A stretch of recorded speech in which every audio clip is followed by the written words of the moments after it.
আমার বাইকের মিটারও গেছে, মানে এটার কোনো লেখা টাকা কিছু নাই, স্পিডোমিটার কোনো কিচ্ছু নাই। তো এটা এখন ঠিক করার জন্য নিয়ে আসছে হচ্ছে রাসেল মোটরসে।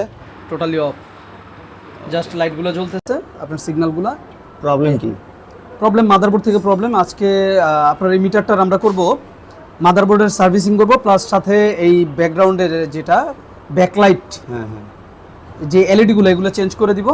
এটা করব স্কাই ব্লু, আচ্ছা স্কাই ব্লু কালার করে দিব, দেখতে নতুন লেটেস্টের মতো, যেটা সিবিএস এর যে কালারটা থাকে আচ্ছা আচ্ছা আচ্ছা, ওই কালারটা হবে ইনশাআল্লাহ। কাজ শেষে আবার ইনশাআল্লাহ দেখাই দিব। হ্যাঁ, ওকে ওকে। ভাই আমার মিটারের কালার ছিল হইতেছে একটু ইয়েলো টাইপের, না Orange কালার, color। অরেঞ্জ কালারের, এখন দেখতেছি ব্লু। Blue। পুরো মডিফিকেশন করে দিলেন নাকি? জি অবশ্যই, এবং সুইচগুলোর সমস্যা ছিল, সুইচগুলো চেঞ্জ করে দিছি ইনশাআল্লাহ, এখন আর সমস্যা হবে না আশা করি। তো আমি বাইকে সেটআপ করে তারপর আপনাদের আবার দেখাচ্ছি। ওকে, মিটার আমার ওকে, এই যে, কিন্তু মিটারের কালার চেঞ্জ করে ফেলছি, ব্লু হয়ে গেছে, আগে ছিল হইতেছে কমলা কালার, এই হইতেছে এখন আমার মিটারের অবস্থা। আর এই যে হইতেছে রাসেল ভাই থ্যাংক ইউ সো মাচ আমার মিটার ওকে করে ফেলার জন্য। আর এই হইতেছে রাসেল মোটর।